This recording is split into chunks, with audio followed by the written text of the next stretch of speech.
Olá, que ótimo ter a companhia de todo mundo em mais essa análise detalhada. Bom, vamos direto ao que interessa, né?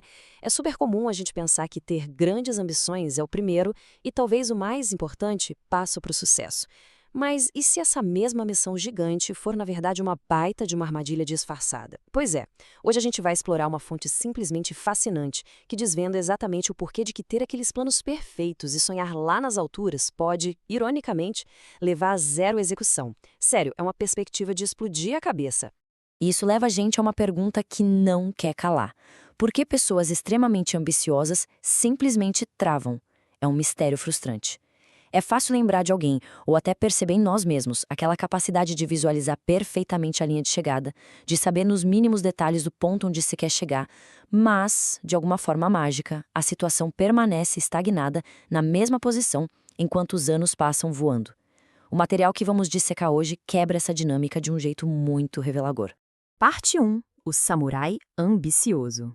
A fonte que estamos analisando traz uma metáfora central que é genial. Vamos imaginar um guerreiro lá do passado, um samurai que sonhava em ser o maior de sua época, um mestre absoluto. Uma missão inquestionavelmente nobre, claro.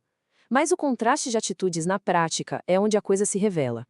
De um lado, esse samurai ambicioso passava horas lendo histórias épicas de batalhas, falava pelos cotovelos sobre seus grandes planos de glória e ficava lá visualizando a vitória perfeita. Mas, na hora de suar a camisa no treino real, a desculpa sempre aparecia.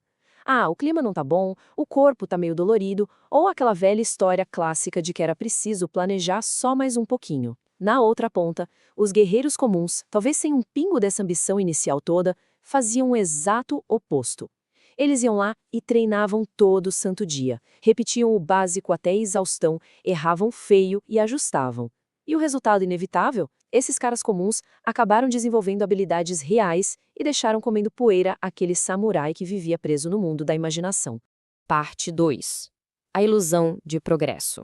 Mas por que será que a nossa mente adora achar que estamos avançando, mesmo quando não há absolutamente nada de prático sendo feito? O pulo do gato é o seguinte: planejar demais e ficar discutindo metas engana o nosso cérebro. O simples ato de falar constantemente sobre grandes planos e compartilhar com todo mundo faz com que a mente libere uma recompensa ali na mesma hora. É literalmente a mesma sensação de como se o trabalho duro já estivesse pronto e entregue. Isso sabota por completo aquele senso de urgência que faz a gente levantar da cadeira. A mente sente que o progresso está rolando ao vivo, criando uma zona de conforto super perigosa que é baseada, no fim das contas, em pura fantasia.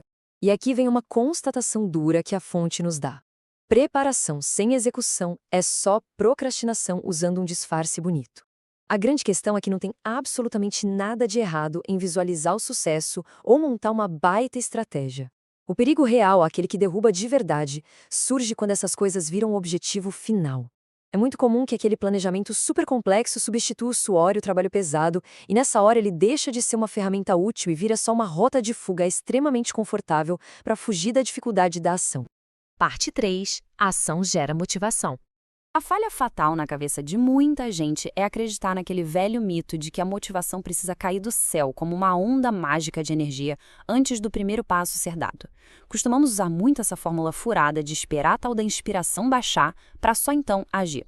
Mas a realidade nua e crua do comportamento humano, que a fonte prova de forma brilhante, é o exato inverso do que o senso comum dita por aí. A sequência que realmente funciona é agir primeiro, criar um movimento inicial e, como consequência direta disso, ganhar a motivação. É a ação que puxa a motivação e nunca, mais nunca, o contrário. O material deste nosso mergulho de hoje usa uma analogia da física que é simplesmente espetacular para explicar isso em 3 passos lógicos. Vamos imaginar uma engrenagem imensa, daquelas bem pesadas, de ferro maciço. Passo 1. É preciso aplicar uma força inicial absurda para tirar aquilo do lugar, o que representa a nossa ação, crua e na base da disciplina. Passo 2. A engrenagem finalmente começa a girar, vencendo aquela inércia inicial e criando um movimento. E aí vem o passo 3. O momento se acumula. Depois que a roda está girando, manter o ritmo exige um esforço infinitamente menor. É exatamente nessa hora que a motivação genuína finalmente aparece e dá aquele empurrãozinho para o processo fluir solto. E isso nos ensina que a verdadeira maestria vem da repetição implacável de pequenos detalhes, e não de ficar apenas aguardando por um momento de iluminação. A figura histórica lendária de Miyamoto Musashi, que é mencionada no texto original, ilustra isso com perfeição. Para chegar à grandeza, ele precisou passar pelo treinamento mais monótono possível, focar nos movimentos básicos incontáveis vezes, principalmente naqueles dias escuros em que não existia a menor vontade ou energia natural para estar ali treinando. Parte 4. O poder da consistência. É justamente essa dedicação obsessiva ao básico que muda completamente o jogo. Tem um provérbio antigo citado na fonte que consolida isso sem deixar nenhuma margem para dúvida. A espada que espera pelas condições perfeitas nunca sai da bainha. Ficar esperando a economia perfeita, o humor excelente ou o clima agradável para finalmente agir é uma garantia matemática de fracasso. Quem condicionou a própria ação ao cenário dos sonhos acaba esperando a vida inteira e não faz nada.